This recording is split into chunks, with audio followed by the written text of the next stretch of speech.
Hi Collective, and welcome back to Altruistic Channel. It's Al. Today I wanted to bring you guys a video that explores a little bit more in depth the topic of the turquoise leadership and kind of getting that show that I've been talking about off the ground and into on the air, if you will. And it has to do with the subject of courage. And the reason I wanted to focus today's energy on courage is because part of the turquoise leadership of this momentum that we're trying to build here is that we're trying to find a way to bridge the gap between different demographics and bring them to the table in a way that's very representative of what they say and what they believe on topics that can be rather controversial, because we're finding a place in our lives where we're not able to get past the impasse, right? And so one of the things that it takes is courage. And the subject of courage is a very interesting one. People sometimes get it mistaken with bravery. But courage is in the face of adversity. It's like the true sense of knowing that you're going to be going up against the grain, if you will, and finding a way to still keep going, to have a higher calling that tells you you can't stop. You must do this. This is your task. This is your soul's purpose. And so when it comes to that subject, I decided that we would use like a very controversial topic to jump off the conversation in this way. So as we try to pull these demographics, these representative of different segments of the population into a table format where we discuss a very candid conversation, like let's say for an hour-long show that brings like 5 different people to the table on one topic, and it requires the courage to be able to speak your truth and represent the demographic that you have embodied in your life. The wisdom that you have gained, you bring forth, and you bring it in a very courageous way, and you say your piece, and people would be interested in the topic because it's representative of what they themselves believe. And it takes a lot of balls, if you will, sometimes to get up there and do things. So for the first topic that I wanted to kind of explore in this particular vein of thought is what it would be like as a rape victim. Okay. Now, rape is one of those very, very controversial topics because no one ever has the right to impose their body or to impose themselves onto someone else. That's where that begins, right? That's the rape, is that someone says no, and yet it's still like they get forced into doing something that invades their body, which ironically is what they're doing with the vaccine. But I guess that's not rape. I guess that's just me in my own head being weird, or is it? See, that's one of the controversial topics that we would be exploring, is the fact that though we think in terms of one way of linear thinking, that we forget there are multiple perspectives looking at one topic. And so let's review that statement again. So rape is when anybody doesn't want something imposed onto their body, right? It's when someone inflicts themselves onto someone else against their will and violates their body. Like mandating vaccines on people who are not able to take the vaccine, telling them they can't get employed, telling them they can't go to school, telling them all of these things, and not even dealing with the conversation of what can happen. Like, let's say it's kind of ironic to someone like me that we are splitting hairs here when we're talking about infertility possibility, when we haven't had enough time to actually gauge if that's a real thing, right? 4 months to test something does not equal 10 years down the road. And no matter how you splice that down, it's still going to come out the same way. But the fact that I am willing to put out there in a courageous manner the fact that you're raping your own people by making them do things that they don't want to put in their body is going to be very, very, oh my gosh, how dare he say it? Well, I'm not alone. And what I'm trying to do is build the network of people that are willing to go and talk about this, even if they are pro or con it. If you are really, really vehement that this is the right course of action, then explain to me how mandating something on people who do not want it on their body in order to get employed or to go to school is not a raping situation. I would love to hear your comments on it. And so that takes a lot of courage. But one of the things that I've noticed with really important people is that they have gotten to a point in their lives, especially now, where we have to be courageous. We're watching things happen that just don't make sense. We're taking people's rights away. We're not giving them their rights. And I think America in particular, and the world at large, is dying for someone out there to do something about it and to speak the truth of the people. It doesn't matter what the government is saying if we don't first answer the question of the people. What does the government represent? The voice of the people. You're not doing that right now, or we're not. But we have an opportunity here with this whole thing, with the whole legacy thing that I'm talking about, and building this show that actually centers around the topic of bringing all of these very important people with different personalities and different opinions who are trying to be nurturing to each other and trying to find how we can meet in the middle. And that takes courage. And one of the things that I've been finding is I'm getting a lot of people who suddenly are very interested in the topic, but they're still a little bit on the fence. And so I chose to talk about the rape scenario in that way so that we can finally get across that threshold to really get at the truth of things. If you're watching the world fall apart and you think that it's going to fix itself, then you are in for a rude awakening. But if we had people who are invested in actually making a difference get together and let us do this, and let me ask these tough questions. As you can see, the way I see the world really opens the door for a lot of people to understand things. Then we would be making progress, and in that people would hear themselves. So let's say we're having a conversation and your retort, which let's say it was to Anderson Cooper, and he came back and he said, well, that's not fair, blah, blah, blah, blah, blah. Well, then I would probably learn something new. But if I came back with another then you see that dialogue?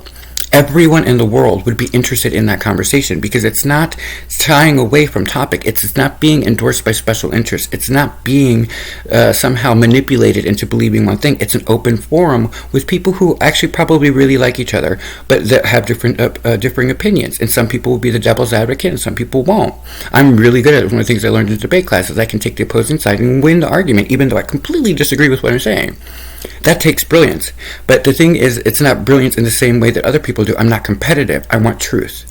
And so I'm trying to get enough people together that would be interested in really, really doing something for humanity. And that's where you all get involved. So I'm going to post this on my YouTube page for the Altruistic Channel. And I'm going to post it, and I'm going to ask you all to like, share, or subscribe it, and start getting it to these people that might be the decision makers out there. And let's get this going. At the worst that can happen is we expose people to truths they may not have known and let them grow. That is what this is about. This is about the growth of humanity. It's about the growth of all of us individually, and being able to ask those questions. I have a lot of questions with religion. I would love to sit down and talk to a religious person, a theologist, and really explore some topics that really confuse me, and I can't ever understand why it's not allowed to ask these questions in public forums, because it would, if anything, strengthen my conviction of my own faith. But people are so afraid to speak their truth that they're finding themselves unable to find the truth. They're willing to allow the world to dictate how they see things, but they disagree with it. So they're already working against their own nature. And so this type of programming isn't just a vehicle for controversy. It's for an hour-long dialogue on specific topics. I mean, every episode would be a different topic point with different people who want to be involved in it. And they would come to the table and they would discuss it with facts and figures if they want. But most of us would talk about things from a logical standpoint. Instead of talking down to society, it's time we meet them at eye level and we start talking about their concerns. Going back to this vaccination thing, it's so controversial, and it's almost like we can't even say the word. That's not, especially in America, what we're about. We are about freedom of expression. We are what we used to be. We're about freedom of speech. We used to be. But now we're finding ourselves unable to even speak about it because, we have to get everybody to do this. No, that's how we enslave races. That is slavery, when you make people do things they don't want to do without first answering their questions. That is what we are about. When it's all said and done, the legacy that I'm choosing to leave is to involve other people in camaraderie that want to really do something, that aren't worried about special interests. They can't do anything. The worst they can do, okay, so you lose a couple ratings, but you leave a legacy that outlives you and your family. You create a legacy that brings all of humanity together. That takes courage. That's what this is about. It takes the balls for someone like me to get on here and just do it. Instead of trying to make everybody happy all the time, we need to have these conversations that bring our world together. And you can't do that if you are a special interest rating hungry person. The egos need to be checked at the door. This is about teamwork. This is about the collective consciousness, which is another amazing topic. It would be another great video to discuss that for an hour long with a group of scientists, with Bill Gates and myself and Oprah Winfrey or whoever it is. Anderson Cooper. Y'all know I have a thing for Anderson Cooper. But sidebar. The point is that those brilliant minds, and it could be a NASA scientist, it could be a neurosurgeon, it could be anything you want, that just really want to be involved in the conversation about the collective consciousness. What is so terrifying to the American people and to the people at the world at large, because this is an international topic, so let me go international here. What is so terrifying about the idea of working as a group of people who have like minds. They won't always agree, but they have a vision, which is we can make things better. What is so terrifying about a collective consciousness that we can all tap into because we understand what's right and what's wrong? But right now we're not even able to discuss those topics because we're so afraid that we will lose credibility or blah blah. Credibility is in the eye of the beholder. Who I'm looking for are people who have soul credibility, who have integrity, who stand behind truth, who stand behind conviction, and are willing to go to the mat for it. And not in a combative way, but in a way that's like very, very questioning. Like you ask a question, you get an answer. If the answer doesn't fulfill what you've asked, then you ask the question again. And the pool of people speak about it, and the world watches it and learns what it is to have courage, and watches what it is to have faith, and what it is to have conviction, and to have the passion of love and light. That is the journey of this particular show. And so I can sit here and do it all day, all night, and I can try everything I can, but at the end of the day, what I'm looking for is cohorts, people who are willing to really do something for humanity. It's not just about giving money. It's not just, although that's great, please support all your charities. It's super important. Y'all know I have a thing about child trafficking, against that. I have child molestation in churches. I have a thing against that. I have a lot of different charities that I myself am going to be very invested in once this all kicks up and starts going. But right now it's about pulling the right team together. There's got to be at least one eccentric billionaire out there, or millionaire, or thousandaire, whatever it is, that sees the merit of having this conversation in a world setting, in a way that brings the world together and actually invests their voice and has that reflected back onto them. The worst that can happen is that they hear something in themselves, in the person speaking, and they go, oh my God, I can't believe I ever thought that way. What the fuck was I thinking? And then but you don't do it in a way that's talking down to them. You're including them at this table. And it's an hour-long show, and literally what it talks about is just, like, let's say, singular topics. So we're talking today, the show is about the collective consciousness, and we talk about it with a pool of people who are notable masters in their own domain, who are coming to the table and sometimes being like laymen. Like, I'm perfect Patsy for this. I'd love to play that part. I'm just going to be like, what? No, that doesn't make sense to me. Explain. And so what it does is it opens up the vehicle for the person that's actually speaking on it to show their mastery. If anything, it shows the credibility of someone because they speak to it. And the person, these particular people that I'm calling forth, are the same people who will reach a point and go, actually, I don't know the answer to that. And I guarantee you the world will rejoice and watch this show in droves, because we're tired of being lied to or sidestepped. And this show is the leaders who are willing to actually take the moment and go, oh, I don't know that. Hold on. And then everybody else keeps talking, and they're Googling, and they're finding the answer. And then they go, okay, I got the answer for you. And meanwhile, the rest of them are bantering about something. You see what I'm saying? It's an ongoing conversation where people invested to actually get to the bottom of things. And even though we may not always know the truth, there's some secrets that need to be secret. I'm just going to put that right out there because... But having said that, most things are not needing to be secret. Things that violate humanity or somehow equality are things that we really need to explore. We need to explore the topic of slavery and enslavement, specifically to the entire race.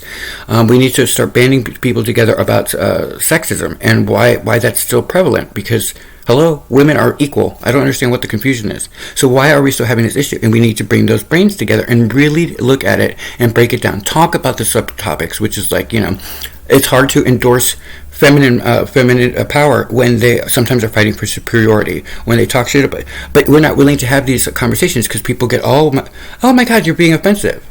But the right pool of people that are vetted and that are brought together, that the world can trust, that hears the honest nature to them, even if they're wrong, you're willing to give that person an olive branch, and you're willing to extend something to them and give them the benefit of the doubt that they may not know. But in their not knowing an answer, in their not understanding something, then the world is represented in that moment. Instead of people who are pious and stand on these pedestals and say that they know it all, we don't. And that's the biggest truth we have in life. So this is about a pool of people who understand that there's so much more to learn. We are here to learn. We're at a stalemate. We're not growing. We're being told not to ask questions. We're being censored. We're being told we can't do this, that we can't do that. We can't go outside. We can't, oh my God, be terrified of your neighbor. Don't go. It's Armageddon out here. We're the Walking Dead right now. Society is the Walking Dead. A bunch of zombies walking around and Groundhog's Day going the same thing over and over again. I get up, I go to my computer, I try to tell my kids to shut up, I do my work, and then I try to watch TV, and I'm getting fatter, lazier, and I don't have any interest to speak to anybody anymore. Do you know how many billions of people that represents right now?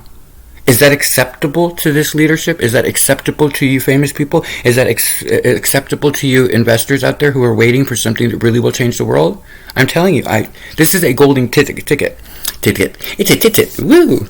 I can be a little eccentric, y'all. But again, that's part of the charm. But you see what I'm saying? What are we doing to answer the questions?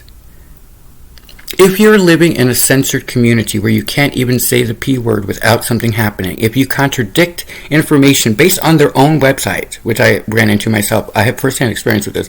I went to a website that's by the CDC, I got information from it, I posted it, I got flagged and then censored on it because they said that that's contradictory data to what the news is saying. I got it from the fracking website.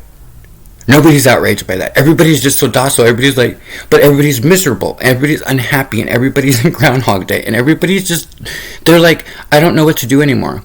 I'm so afraid of my own shadow that how is that helping the people? Anderson Cooper out there, you are one of the most powerful people in the world. I respect you like no one else.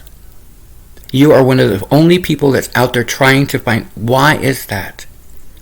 Why is Oprah Winfrey the only amazing person out there working on a soul level? She's got Deepak Chopra, I hope I didn't get your name wrong, who's amazing, and they're working on incredible things.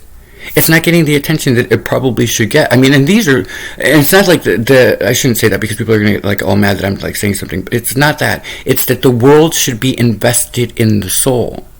But we're not representing even the material world. We're not representing the 3D. They can't even be heard on the physical manner. So how are we to expect them to really put the attention that these two brilliant minds are building? This is an incredible avenue for them. And these are the right people for that. But what I'm running into is that everybody's so stuck right now in the physical world and in fear that where their head needs to be, which is with Oprah and Deepak Chopra, they're stuck in a state of the physical world. So it's almost like it's like a wall that everybody's running into in spiritual circles where people are so afraid to think beyond what they see in the physical world because they're being told that they must be afraid.